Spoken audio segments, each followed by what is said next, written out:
New details tonight on a Jacksonville sheriff's officer accused of soliciting prostitution. According to JSO, Joseph LeGard resigned today following a year-long internal affairs investigation. Records show that the investigation stemmed from multiple allegations of criminal and administrative violations. The state attorney's office is choosing not to prosecute the case criminally.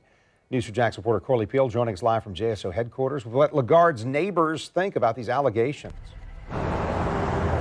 I spoke with several neighbors and none of them wanted to go on camera, but they all said the same thing, that they're shocked and that LeGard is a family man and they never thought that he would ever be accused of soliciting prostitution. Joseph LeGard resigned from the Jacksonville Sheriff's Office following a year-long investigation after soliciting prostitution allegations were made against him.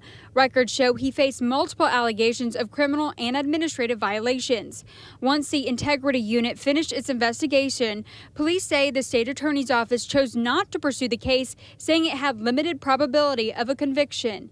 This concise report shows multiple policy violations were sustained, including the administrative equivalency for the criminal charge of soliciting for prostitution, according to JSO.